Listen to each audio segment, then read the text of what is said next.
My name is Donnie, and you suck at Photoshop. And so pull your hand out of your pants and give yourself a low 5. Great job.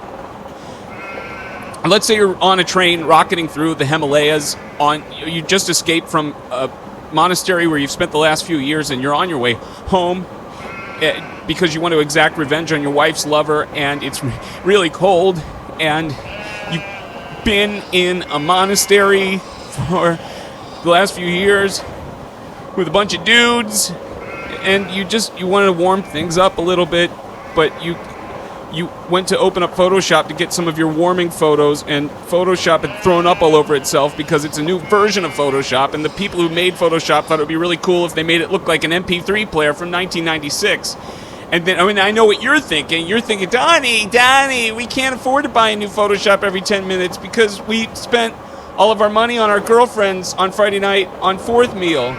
And so, I think I agree with you. I mean, for you to spend money on a new version of Photoshop would be like buying a large Hadron Collider to do your social studies homework. So I'm going to show you a video that proves that you don't have to have the newest, greatest thing to believe that you're part of the crowd or that you can do it. And perhaps along the way we'll get inspired by the things of the past. My name is Donnie, and You Succeed at Photoshop. You Succeed at Photoshop is brought to you in part by CompuServe. Sign up a friend and get 1 free hour. Byte Magazine. And Sega Dreamcast, the console of the future. Hi, welcome to another installment of You Succeed at Photoshop with me, Donnie Hoyle. I'm so glad to have you back with me again. You are getting so much better at Photoshop, and I'm very proud of you. Well, let's just get right down to it.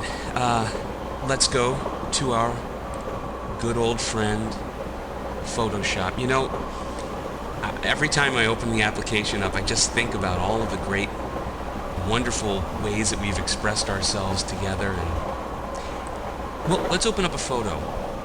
Maybe you recently went on a camping trip with that new special someone that you've been spending, well, a lot of time with. And you and some very good friends from your high school days threw a bunch of tents and supplies in a camper and headed on out to do some camping together. Let's open up a photo, and I've got this great photo here, and as you can see, it's a beautiful day. The colors aren't as rich as they could be, and in fact, they're not balanced quite right. What can we do? Huh. I know what you were going to say. Let's use the hue and saturation tool. That good for you.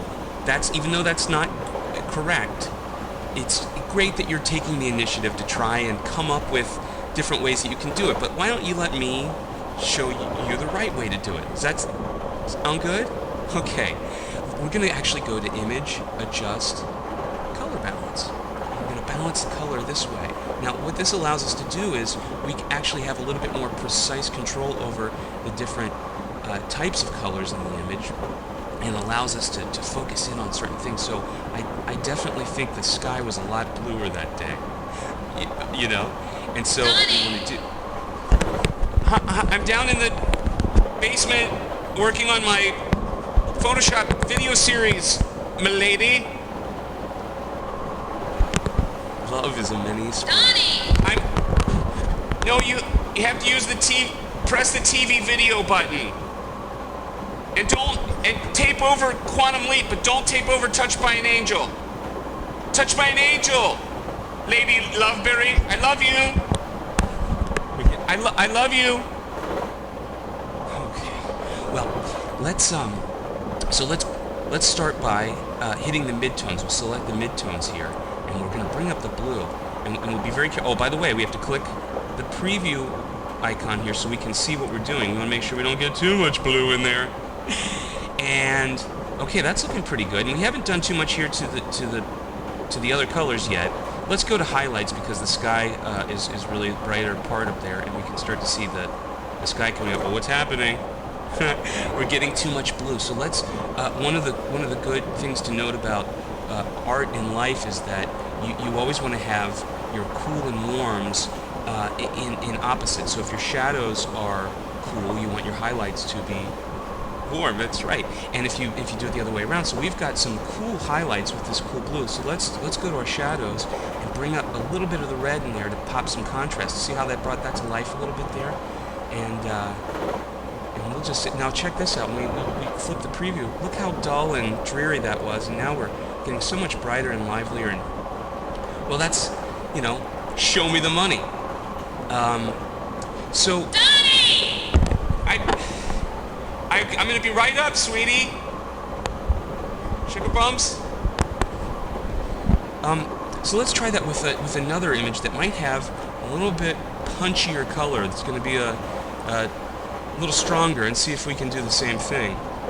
Let's see. I've got this is a good one. I've got this heading home. This was on our way back from the trip, and look at those oranges there. We really. What? Nothing.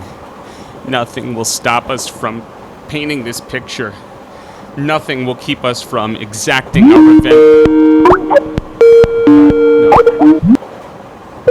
Where are you, man? Come on! Man, where are you?